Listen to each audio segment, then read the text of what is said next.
الصمد لم يلد ولم يولد ولم يكن له كفوا أحد صدق الله العلي العظيم.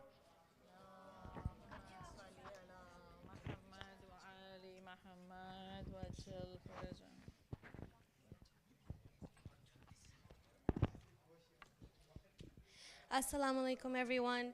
We're really lucky and honored to have Alama Maryam with us today. Inshallah, she'll be gracing us with her presence and sharing a majlis and maybe possibly a discussion in the end, whatever feels fit, inshallah. So could we please welcome her with a loud salawat?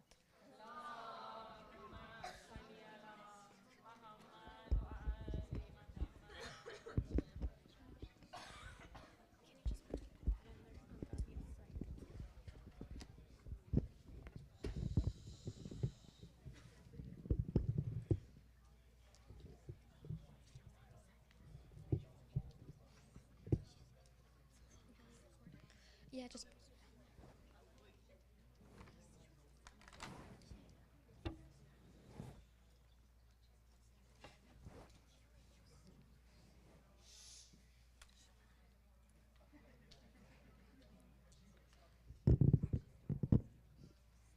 Do I put this on or? It's both of them have to be on, or do I put this on or no? Or one is enough? It will give better voice. Okay, sure. Oh, sure.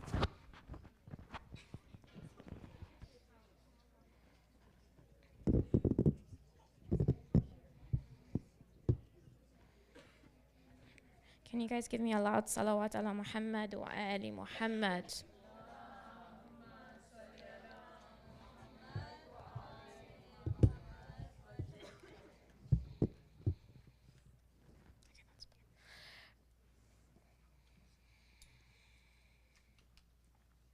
أعوذ بالله من الشيطان اللعين الرجيم بسم الله الرحمن الرحيم رب اشرح لي صدري ويسر لي أمري واحلل عقدة من لساني يفقه قولي السلام على الحسين وعلى علي بن الحسين وعلى أولاد الحسين وعلى أصحاب الحسين صلوات على محمد وآل محمد.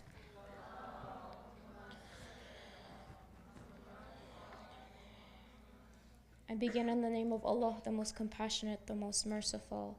All praise is due to Allah subhanahu wa ta'ala, and may praise and blessings be upon Muhammad and his family. Salawat ala Muhammad wa ali Muhammad.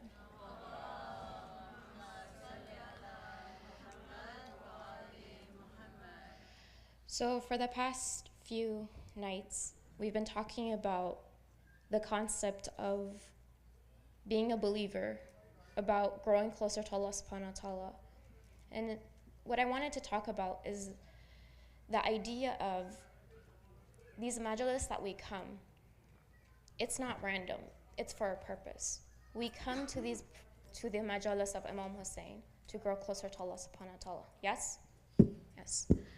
We come to these programs, and we weep for our Imam. We weep for Imam Hussein. We weep for Bibi Zainab in order to grow closer to the Imams. Agreed? Yes. Now, the question arises, do we just come here and cry and leave? No. We have a responsibility to our Imam. We have a responsibility to connect to the Imam of our time. Yet, we cannot see our Imam. Yes? We cannot physically see our Imam. Now, we know that Imam Ali was born in the Kaaba. And that shows us that in order for us to reach Allah subhanahu wa ta'ala, that we have to connect to the wilaya of the Ahlul Bayt. That through the wilaya of the Ahlul Bayt, we can reach closer to Allah subhanahu wa ta'ala. Now, how do we grow closer to the wilaya of the Ahlul Bayt? And the answer that is given to us, that one way to reach closer to the wilaya of the Ahlul Bayt is through each other. As in, through the believers. As in, through connecting to one another. Why?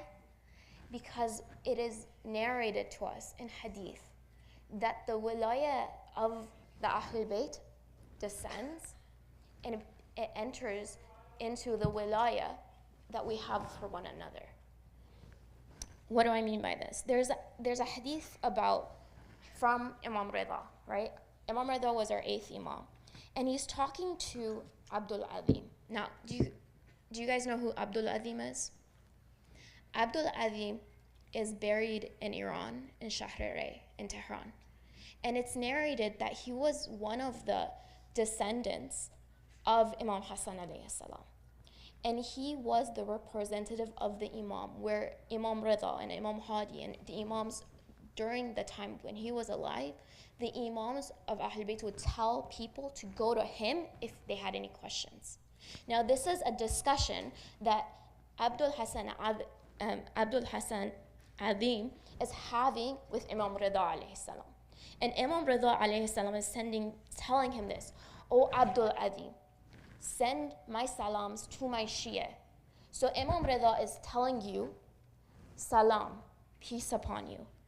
And he's telling them, and he tells, Imam Rida tells him this, tell them from me to do these few things. One is that do adaya amana. What does that mean? It means that if they are trusted with something, that they return that trust. If someone trusts them with a secret that they have, they do not tell others of that secret. The second thing that he says, and this is where I'm trying to get at, is that they turn toward each other and connect to one another. That they visit one another.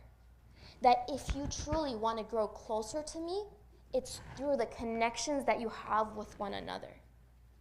You see, sometimes we think that if I'm going to go and visit my friend, if I want to go see my mom or go hug my mom, it's just limited to that.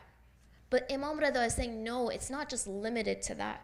When you turn around and smile to your friend, it's as if you're smiling to the Imam.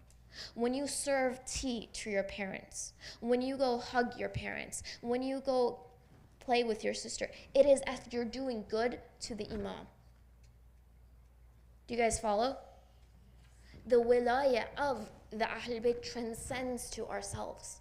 We think, I asked you a few days ago, would all of you guys not want to be there on the day of Karbala, on the day of Ashura, and serve the Imam water? Yes or no? We would all wanted to do that, yes? And we would have all loved to be able to be at the service of Abu Abdullah, yes? But guess what? Even though we weren't there at that time, we can still be at the service of our Imam. And that is through serving each other. And if we look at that lens and we do these things to serve the Imam of our time, it is as if we're rekindling the wilaya that we have to the Imam. It is as if we are in the service of the Ahlul Bayt themselves. We think that serving our Imam is difficult. We think that the Imam, we don't see the Imam is hidden. But the hadith is telling us, no. We are present with you. Salawat ala Muhammad wa ala Muhammad.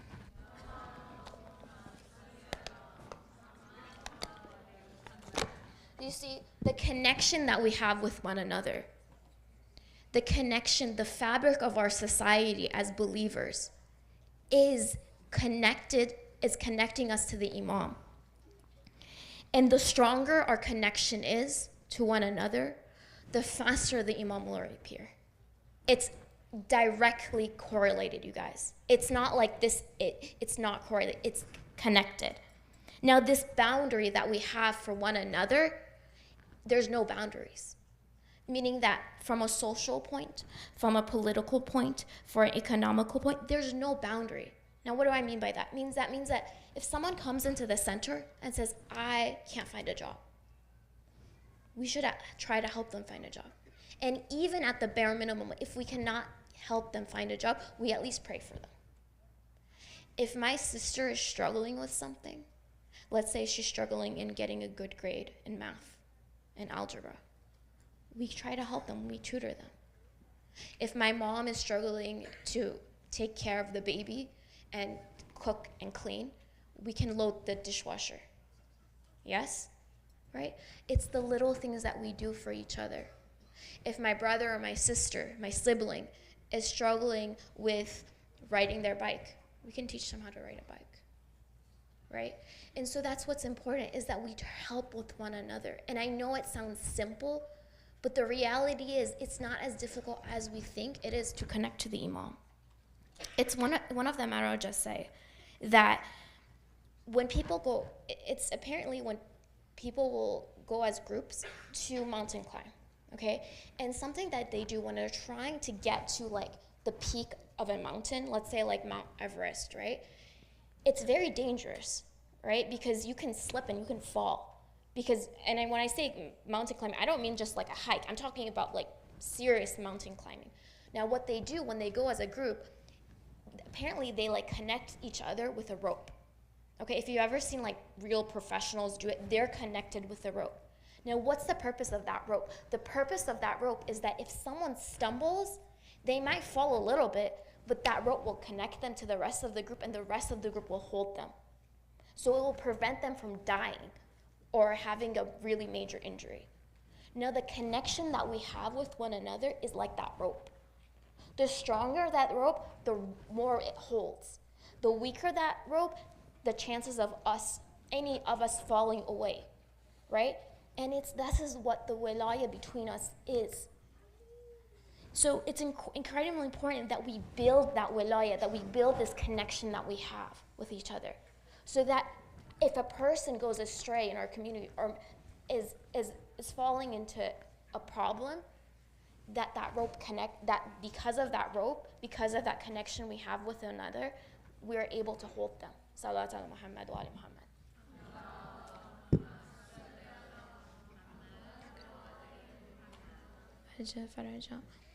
So it's like the community is like a body, right?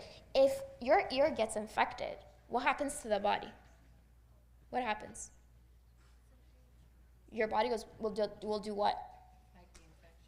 Fight the infection. How? And White blood cells. White blood cells. What else happens? What's a symptom when you're infected? Fever. Bingo. Your whole body goes into a fever. Yes? We are told by the Ahl Bayt, we are all a body. If one part of the body gets infected, we all should have to try to help it, right? The same way white blood cells go help, the whole body will go into a fever just to help that body part, that ear, right? That is what we're told to do as a community, right? If someone walks in here and says, I want to get married, we don't make fun of them. We're like, okay, let's help this person get married. If someone is struggling with an addiction, you guys, drug use is real. And we think our communities are immune from it. No, they're not. Addictions are real. Nowadays, it's social media addiction. Yes or no? Yes.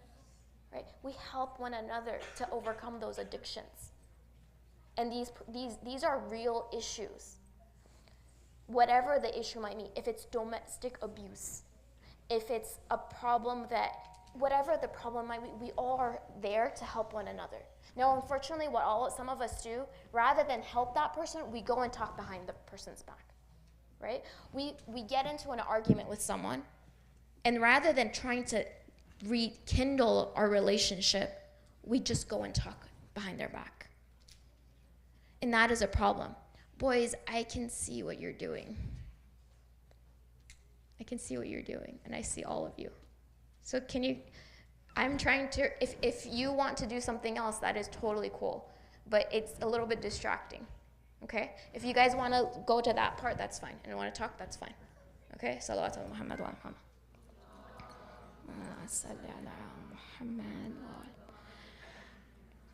So the hadith goes,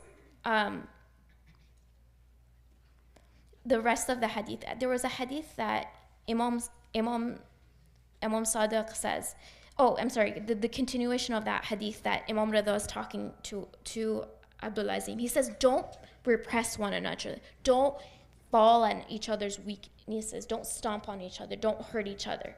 Because he says that if someone does this, where they either hurt another believer, they make fun of the other, or something even smaller, where they're pessimistic to their believing sister or believing brother, what happens is Allah subhanahu wa ta'ala will not forgive them until they do tawbah. Now, what does this tell us? It tells us that if we mess up, we hurt someone, we backbite someone, we need to ask for forgiveness, right? Well, not backbiting is a different story, but like, let's say we hurt someone, we injure someone, we betray their trust. We need to make it up. 2, we ask forgiveness from Allah subhanahu wa ta'ala. Now, if you're suspicious of someone, what does it mean? What do I mean by being suspicious? As in, like, you think about, let's say, Zahra or Fatima or Ali. I think negatively of you. I say, oh, look at this person. Like, this person's, like, so horrible. He or she is committing X, Y, Z. The Imam is saying, even to this degree, Allah subhanahu wa ta'ala won't forgive you unless you do tawbah. We're not allowed to think negatively of each other. That's how we're supposed to be toward each other. We always have a positive mindset. But unfortunately, usually in our community, it's like we're just seeing the negative things. And what it said is that if someone's like this, the wilaya of the imam will be stripped away from them. Meaning that the chances of you being able to cry from the imam will be stripped away from you. That is the dire consequence of something like that. Now, it's two-folded. So if you connect to a believer, if you help a believer, you're connecting to Allah subhanahu wa ta'ala, you're connecting to the imam. But if it's the opposite and you're either pessimistic or you treat someone wrongfully, it causes you to leave the wilaya of the Ahlul Bayt. You see, it's two ways. You can either use it to connect to the imam or you can use it to disconnect to the imam. And we take it so lightly, unfortunately. When we think about religion, the first thing that we think is pray. How does the person pray? Does the person wear hijab? And all those things are necessary. By the way, I'm not saying we shouldn't do these things. But we never consider, is this person, are we specifically being kind to one another? Are we treating each other justly? Are we being fair to one another? Are you respecting your brother? Are you respecting your parents? Are you respecting your uncle? Are you being humble towards others? In the Quran, it says that the believers are what they're humble with one another. To the kuffar, they're strong. They fight. They stand up. What was Abu al-Fazl Abbas like, you guys? Abu al-Fazl Abbas was strong toward the enemy. He would fight with his might. He would not worry about anything. And that is why the enemy was so scared of him.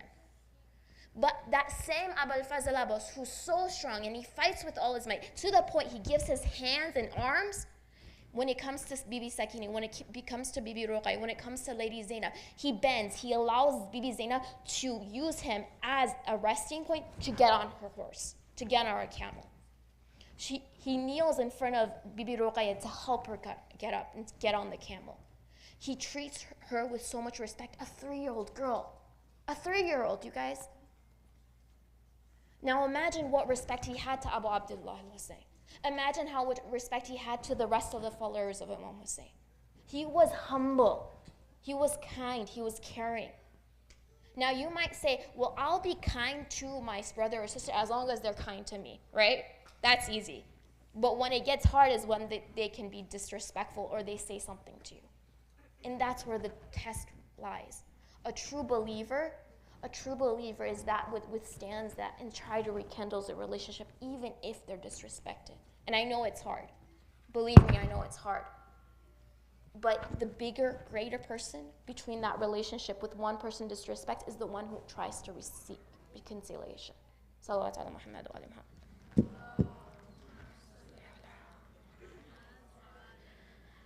And the Imam says, for this person, when they treat the other person badly or they think pessimistically about them, they lose the wilaya of the Ahlul Bayt. And the Imam says, I seek refuge from this. That the Imam is afraid of even falling into in this sin. That's how grave this sin is. Now, there's a story of Ibn Masyar. Ibn Masyar is a follower of the Imam of our time. He lived during the occupation, during the qiba of the Imam. Now this man, Now, this is back in the day, like a few centuries ago. This man goes to Hajj 19 times, okay? Now, he went during a time, there was no airplanes, there was no trains, there was no buses. He goes on by camel or horses or whatever they had during the time. To Hajj 19 times, Hajj wajib, 19 times to see the Imam of his time.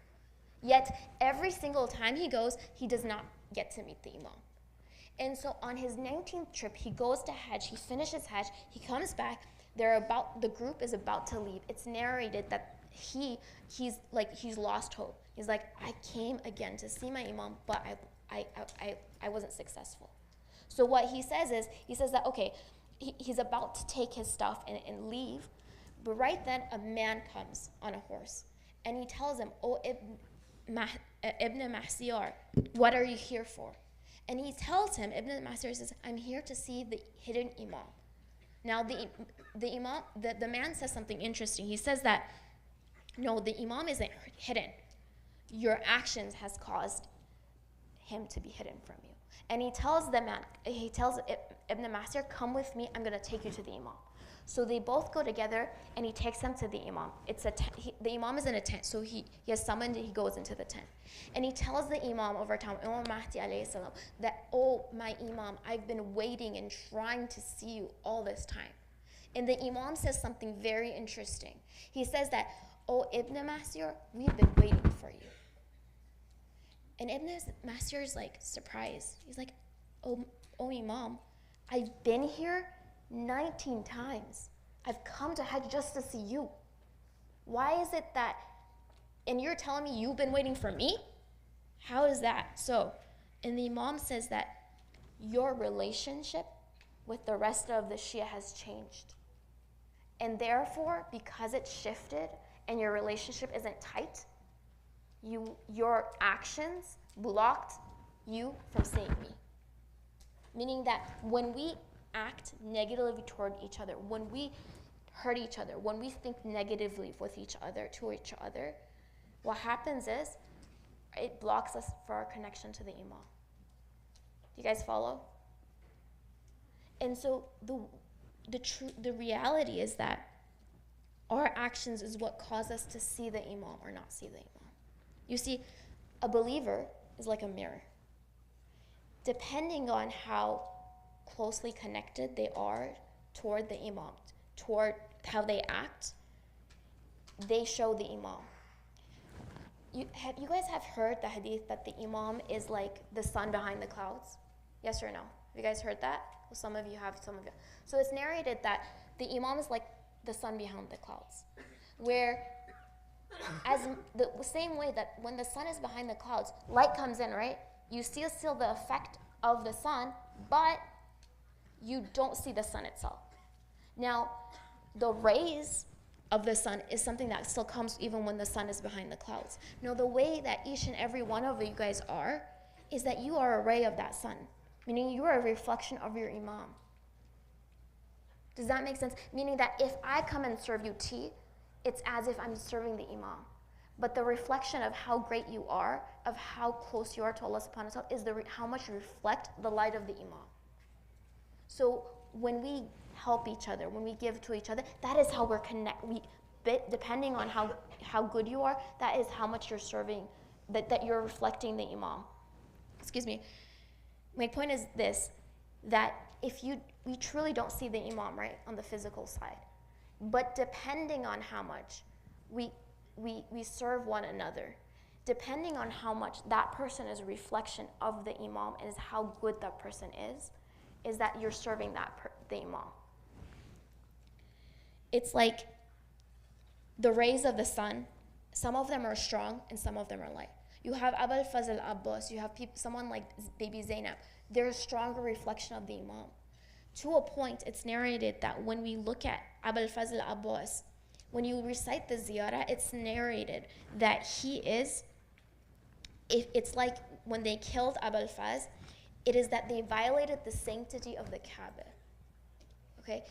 How do you violate the sanctity of the Kaaba? Or how do you they violated the sanctity of the religion of Islam. Now, how do you violate the sanctity of the religion of Islam? Is like killing the Imam, or destroying the Kaaba, or are like burning the Quran. You guys have heard like lately they have like burned the Quran, right? So this hadith is saying that, sorry, I've lost my train of salawat ala Muhammad wa ali Muhammad.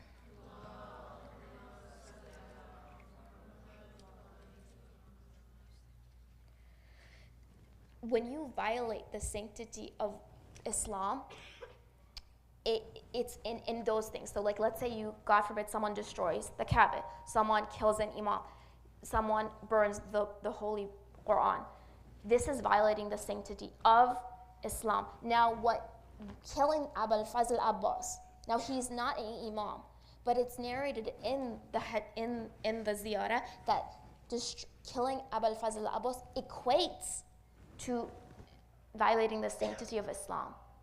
And when you violate the sanctity of Islam, this shows, when it equates that much, it shows that Abul Fazl Abbas was a manifestation, a huge, a big, great manifestation of Allah subhanahu wa ta'ala, of the Imam itself, right? So Abul Fazl Abbas was much more representative of the Ahlul Bayt, of the Imam himself, because he was so close to the Imam. Now each and every one of us can be that.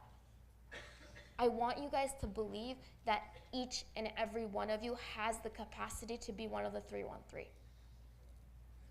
You, the boys, the sisters, all of you can be one of the 313. All of you have what it takes to be one of the 313. But if you're not careful, at the same time, we also have the capacity to become like Shimr. We have both. We have the negative side, we have our ego, which pushes us to become like Shim, to pushes us to become like Umar ibn Sa'd, and we also have that light within us that pushes us to be like Abul Fazl Abbas. All of us do. But the question is, how are you going to act so that you become one or the other? And this is not my saying. This is Ayatollah Bahjat. He says this, that each and every one of us has the capacity to become Shim. I know you guys might think, well, I will never become like Shim. But do you really think that Umar ibn Sa'd wanted to kill Imam Hussein? Do you think that? Because he didn't. He wanted to keep the Imam alive, but when it got to a point where Ibn Ziyad kept pushing him and told him, either you fight Imam Hussein or Shim will be the leader in command, and you will lose the governance of Rai, he picked the world. And what these hadiths are telling us, that if we do not serve one another properly, if we do not treat one another, we might be in the army of Umar ibn Sa'd, because we have not been able to be close to one another. And if the Imam is not here, one of the reasons is because we have not built our relationships to be that close to one another. Meaning that how close to you are one another affects the zuhur of the Imam. So how you treat your parents, how you treat each other, how you treat your kids, inshallah when you guys become parents, will affect the zuhur. Each and every one of us, we truly need to believe this. If we believe this, then serving the Imam will become easier, inshallah. Salawat ala Muhammad wa ali Muhammad.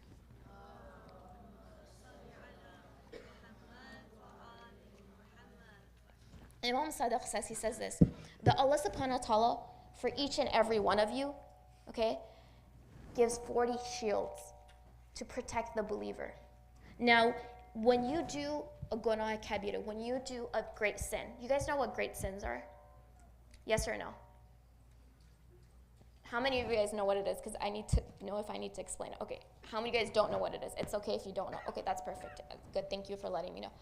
A gunah kabira, a great sin, is one of those sins that is, it's greater in the eyes of Allah subhanahu wa ta'ala. Like shirk to Allah subhanahu wa ta'ala, associating Allah subhanahu wa ta'ala with someone else. Saying that, for example, if someone like believes that there's another God other than Allah subhanahu wa ta'ala, that is shirk, right? That's one of the greater sins. For example, lying, it's narrated that it's one of the greater sins. These are the great sins that Allah subhanahu wa ta'ala, if you want to be forgiven for them, you have to do tawbah. Now the smaller sins are the lighter sins that even if you don't do tawbah, Allah subhanahu wa ta'ala might forgive you if you're doing it right. Now, Allah subhanahu wa ta'ala, now the Imam is saying this, when you do one of the greater sins, let's say, like God forbid, you lie. That's one of the greater sins. One of those shields out of the 40 shields comes away. Okay, you have less protection. Now, if a person, Imam Sadiq is telling this, if a person goes and tattletales their friend, another believer, whoever it may be, it may be your sister, it might be your brother, it might be your parents. If they tattletale, they go and tell someone else, hey, this person backbites, this person does XYG, this person is addicted to drugs, whatever it might be, okay? And tattletales, Allah subhanahu wa ta'ala will take all of those 40 shields away from them, okay? That they do not have that protection anymore. Now, it's very interesting. When you do one sin, a kabira sin, a great sin, Allah subhanahu wa ta'ala takes one shield away. Yet when you tattletale on someone else, you do qiba on someone else, Allah subhanahu wa ta'ala will take everything away, all those shields away. And it's narrated, he says that Allah subhanahu wa ta'ala will make their vices, they will make their wickedness, their negative traits apparent to everyone. He will take that protection away from you. Allah subhanahu wa ta'ala is what? He's satarul uyub. What does that mean? He is the one who covers sins. Right? When you screw up, most of the time, other people are not aware of it. Yes? Right? And you know why? Because Allah subhanahu wa ta'ala says, I cover your sin. I protect you from your reputation to be tarnished. Now, if you do that to someone else where you're tattletelling and messing up with that believer's reputation, Allah subhanahu wa ta'ala takes your shield away from you. Where first the angels find out. Okay? When you sin, okay, it's narrated that up to 7 to 8 hours, Allah subhanahu wa ta'ala will shield you even from the angels. Meaning that when it's you guys all know that you have angels watching you, right? And they write your sins. Yes? And what's narrated is this: for the first 7 and 8 hours, Allah subhanahu wa ta'ala doesn't even let the angels find out. He shields you. Why? So that you ask for Allah subhanahu wa ta'ala for forgiveness. Yes? Now, if you do that, where you tattletale, Allah subhanahu wa ta'ala takes that away. And it gets to a point, and these angels, by the way, are commanded to protect you too. That they try not to let the other angels know, that the other creatures don't know, they try to protect you. And these angels go to Allah subhanahu wa ta'ala when this has happened, and they say, oh Allah, you told us to protect this person, but now this person's reputation is being tarnished. Everyone's talking about this person. Now what do we do? And Allah subhanahu wa ta'ala tells them, look, if there was any khair in this person left, if there was any goodness in this person left, I would have not let this get to this point. And so it spirals. And Allah subhanahu wa ta'ala said, don't protect this person anymore. And this person gets to a point where they cannot return. Okay. That's how bad it gets. And that is why it's narrated that the reputation of a believer is more important than the sanctity of the Kaaba itself. That's how special this is. We are responsible for protecting one another. We're responsible for making sure our reputations are tarnished. Now, you guys who live with your parents and with your siblings, you are more aware of their faults more than anyone else. Okay? And there's no such thing as a perfect person except the Ahlul Bayt. Yes? None of us are perfect. I'm not perfect. I'm sitting here, but I'm telling you, I'm not perfect. I screw up. I mess up all the time. But you know what? The point is this: when you mess up, you do tawbah. You ask Allah subhanahu wa ta'ala for forgiveness, and if you harm someone, you make it up. That's what's important, is that you constantly go back. Now, when we know about the rest of, like when we're living in a household and you know about your parents' issues, you know that the problems they have, or your siblings' problems, or if you have kids, your kids' problems. You know, you're aware. We're not allowed to tell each other people. We're not. Now, this is with the exception. If you're struggling with and you need help, that's a different issue, okay? Let's say you're struggling, you don't know how to deal with someone. Okay, I struggled a lot. I struggled a lot with different people in my life, my family, my friends. And I would go to my akhlaq teacher and ask her questions. And I'll be like, I'm struggling with this person said this, how do I react? That's different. Okay, that's not tattling, that's seeking help. But in a case where you're just going to tell someone else just to mess with them, that is where Allah subhanahu wa ta'ala pulls his rahman and mercy away from you. And that is when he allows your repetition to go bad. Now, it might be the case that you've done that and nothing has happened to you yet. It could be that Allah subhanahu wa ta'ala is waiting for the right point so that everyone knows. Like, he ruins your reputation at that point, and he takes his protection away from you, and it messes with your reputation. Salawat ala Muhammad wa ala Muhammad.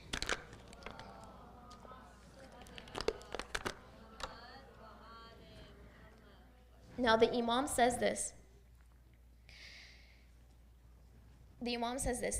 If you have an animosity, let's say you have an argument with someone. Let's say you have an argument with your sister, your brother, your family member, or your parents, okay? It says that within 3 days, if you should reconcile. Now, if 3 days passes and no one reconciles, what happens is that Allah subhanahu wa ta'ala won't accept your actions, meaning that your prayers won't be accepted. Your crying for Abu Abdullah won't be accepted. Now, the person tells Imam Sadiq this. He says that, oh, Imam Sadiq, what if someone mistreated someone else?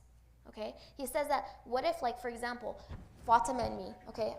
I'm just giving a name out there. Let's say me and Fatima. I do zulm. I make fun of Fatima, okay? Now, Fatima and I stop talking. The Imam is saying, if it passes 3 days, then none of our actions get accepted anymore.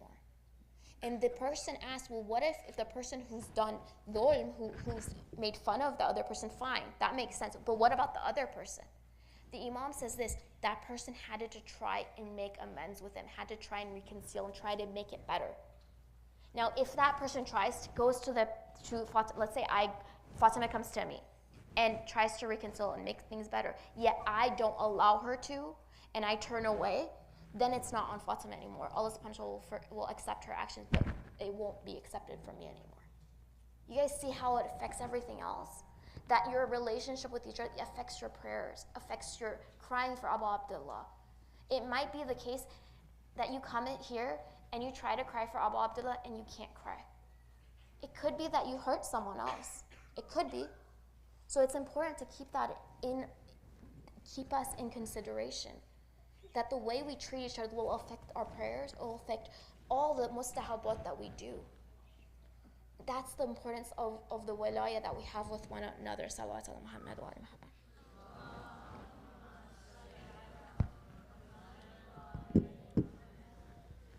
I want to give you guys an example. Have you guys heard of Joan? Joan. Who's Joan? He was there in Karbala that day. Who's Joan? Does anyone know? He is the servant of Abu Zar. Now it's narrated. What's the story behind this servant? He was a slave. He was the servant. He was a servant where Imam Ali goes and buys him, and Imam Ali gives him to Abu Zar. Abu Zar was one of the followers of the Prophet. Okay. Now what happens when Abu Zar passes away? This servant goes and becomes a servant of Imam Ali. And when Imam Ali passes, he becomes a servant of Imam Hassan. And when Imam Hassan passes, he becomes a servant of Imam Hussein. Okay, and it's gifted to Imam Sajid eventually. Now, on the day of Ashura, when he goes, he's there on Karbala. Okay, he's still a servant. Imam Hussein tells him, you're free to go. You've been with us up till now, you're free to go. And he turns to him and he says that, oh Hussein, I've been with you in all the good times. And now you're telling me to leave in the difficult times? I know I don't have a good sense. I know I'm black. But you want me to leave? How can I leave you, O Hussein? And he says, is it because I'm not valuable enough that you're turning me away? And Al Hussein says, no. And so he goes, he gets permission, he goes and he fights. And it's narrated when he falls, right? Each of the shuhada of the Karbala, when they fell on the ground, they would call to Abu Abdullah, Assalamu alayka ya Abu Abdullah, and Imam Hussein would be running toward them. Now on the day of Ashura, there were 2 people that when Imam Hussein kneels and puts their head on his lap, that he puts his face on their face. The first one was Ali Akbar. Actually, the second one. The second one was Ali Akbar. But the one before was this person. It was Joan. That you can be black, that you can be a servant, that you could have been a slave, yet you can reach a point that you are so valuable to Hussein ibn Ali that he treats you the same way that he treated his own son. Right? And to say that, like, oh, I don't have the capacity to be of that, it's not acceptable from us. It's not. Let's go to Kufa. Now, the caravan of Hussein ibn Ali starts leaving Karbala these days. It's narrated the second day after they have buried their own people from their group. Maryam says they bury their own bodies from their group, but Hussein and all his followers are left on the desert sand of Karbala. And it's narrated, this is when they take Zainab and the family to Kufa. When they get to Kufa, the women, they don't have hijab. Umar ibn Sa'd, all of them took the hijabs away. They took their clothing. They took everything away from them. And it's narrated that the women would pull their hair in front of their faces, and that so that their face wouldn't show. They didn't have a veil with them. And Kulsum would yell and say, "Oh people, lower your gazes. This is the daughters of Zahra." And there were women coming around and giving dates and bread to the children. And Zainab would say, oh people, we are of the Ali Muhammad. Sadaqah is haram for us. And it gets to a point that Zainab, at this point, she's trying to reintroduce them to the Kufis, because they are introduced as if they're not Muslim. They're introduced as they're Kharijis, that they're not from them. And they get to the palace of Ibn Ziyad. A man comes to Sajjad and he says, "Who are you?" It's an old man. And he says, "Oh, I'm the son of Ali." And he says, I'm Hussein, I'm the son of Ali. And he asks him, "Which Hussein?" And he says that, "I am Hussein, the grandson of the Prophet." And the man says, "Oh man, I don't believe you. I can't believe that you are the son of Hussein." And then Imam Sajjad asks him why. He says that because when Muslim ibn Aqli was brought here a few weeks ago, Muslim Aqli would look directly at us. He wouldn't lower his head. And Imam Sajjad tells him, he says that, "Are you comparing me to Muslim ibn Aqil?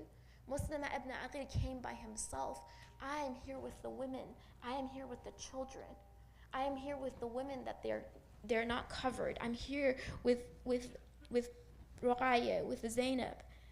And he says, how dare you compare me to him? Would you not be in this state if they brought your women without hijab? And so what happens is Ibn Ziyad looks at him and he tells him, "Who are you?" Imam Sajjad says, "I am Ali." And he says, Ibn Ziyad says that, "I thought Ali was killed in Karbala." And Imam Sajjad says, "No, that was my brother. That was Ali Akbar. I am the other Ali. As Ali Zain al-Abidin." And so he tells them, he says that that Ali was killed by the people in Karbala. And Ibn Ziyad says, "No, Allah subhanahu wa ta'ala killed him."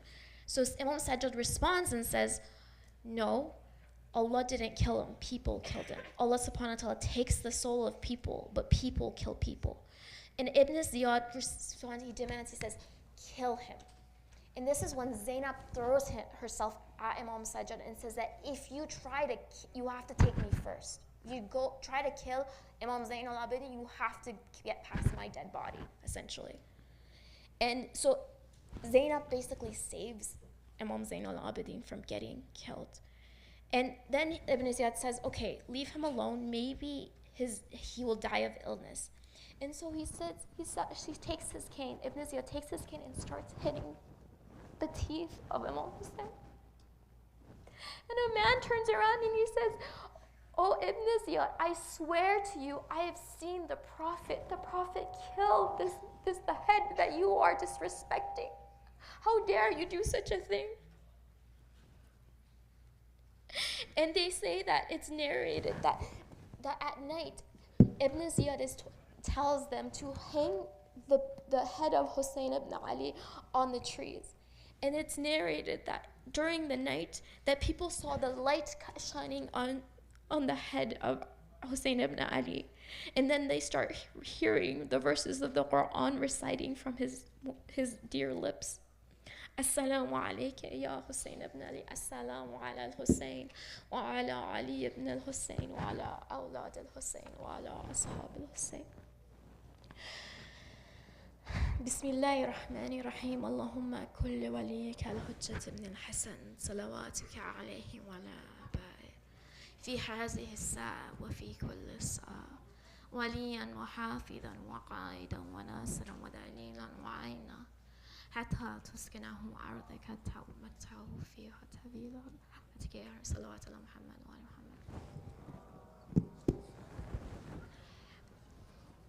محمد. I wanted to just add something in all of that.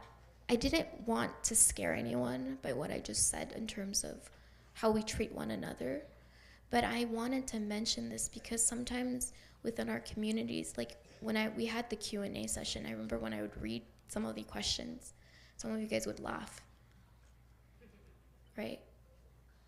Some of you guys would laugh or make fun of one another. And I wanted to mention this so that hopefully we can stop that bad habit. Right? And hopefully that we can grow closer to one another, you guys. Remember on the day of Ashura when you all came, I said that we're not here just to cry and go home. We're here to bring back the Imam. We truly are. We want the Imam to come.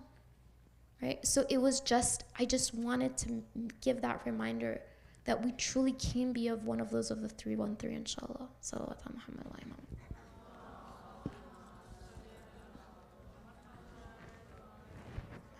Do we have time, or do you want to? We have time? Do you guys want to do you guys have any questions? You guys gave me a list of questions. I have your questions. Don't tell me you don't have questions. I can bring them out right now. You guys have like a pile, so don't tell me you don't have questions. Okay, you don't. Okay. Do you want to say something? Questions, comments? No? Should I read your questions?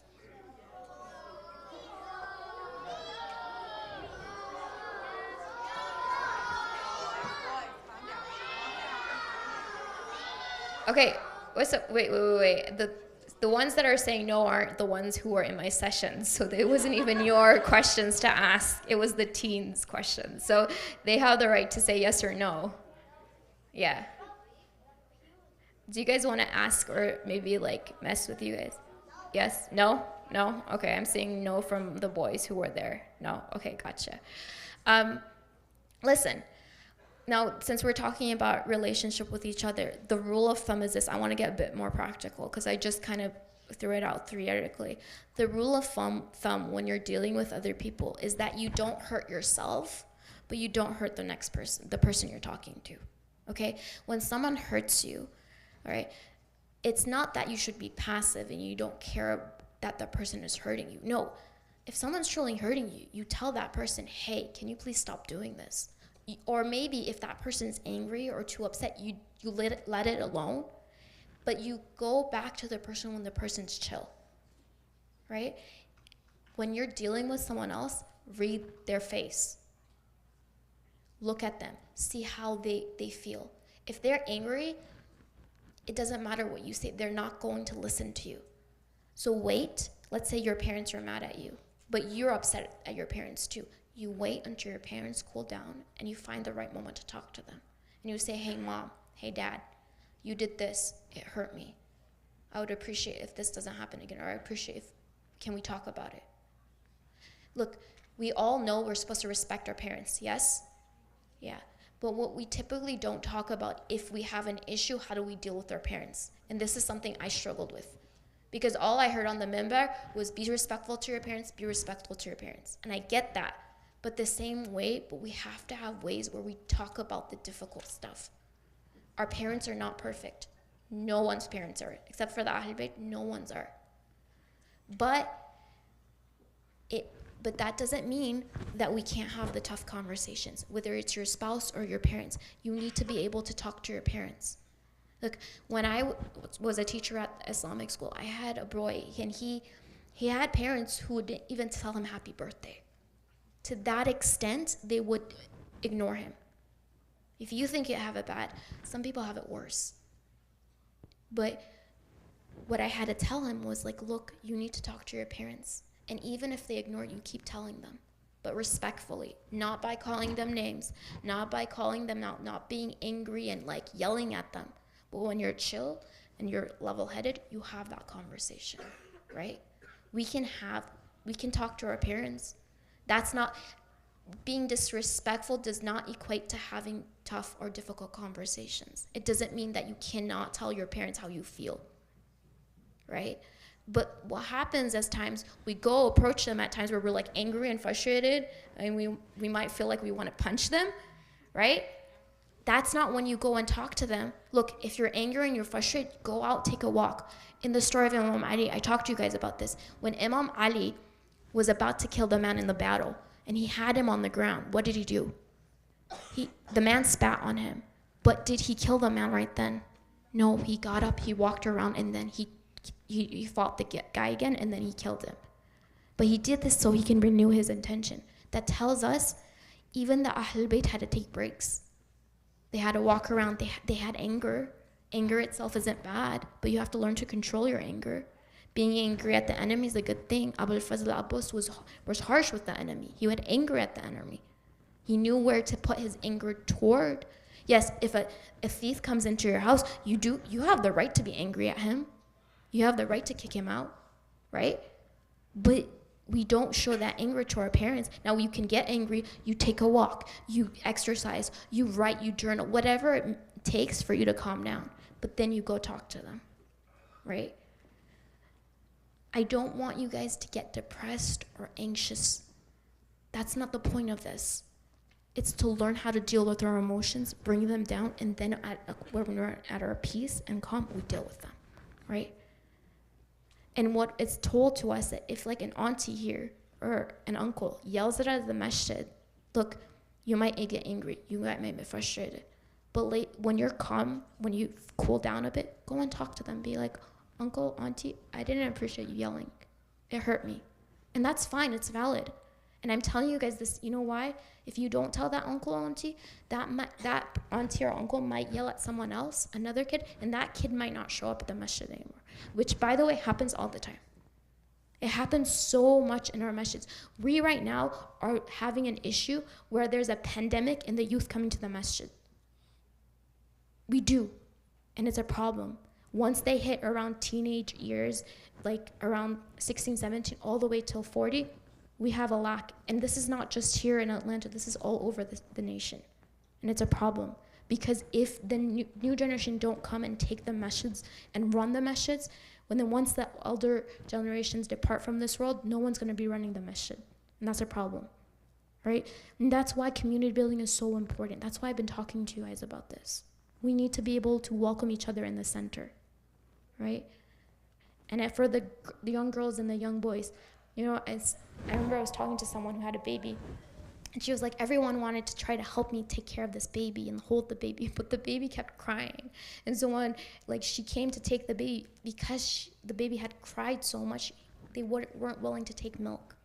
What is my point? My point is let's ask before we want to try to help. Does the person really want our help? Or no? They're being taught okay, they don't feel comfortable saying yes or no, right? So let's ask. If you want to have a discussion or you want to talk to someone about something, ask them, hey, I want to talk to you about this. Are you comfortable with having this discussion? If they say no, respect that and have it later, or ask, can we talk about this later? And if they say yes, then great, right? That's one way you can make sure that, okay, if I'm going to talk to this person about this, they're ready for it. But if they say no, don't get upset. Just be okay, this person doesn't have the capacity right now to deal with it. And by the way, I know it's easy to come here and say, well, look at the person, how this person judged me. But you don't know what that person's dealing with. We have people here who might not have parents. We have people here who might have lost a loved one. We have people here who might be in depression. We have people here who have just lost a job. And we might have people here who hasn't had dinner last night because they didn't have enough money to buy dinner. You don't know. Most of us don't know about each other's lives. That's why this hadith about connecting with each other, we're told to go to each other's houses. Why? Because then we know, oh, this person's dealing with this. And that, okay, let's help them. This person doesn't have enough money, let's help them. This person is struggling with addiction, let's help them. Whatever it might be. Okay? All right. I think we're done with time, right? Are we done with time or no? What time do we have till?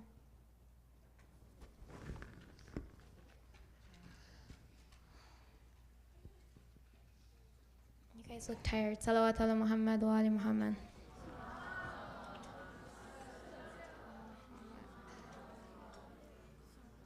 Yes.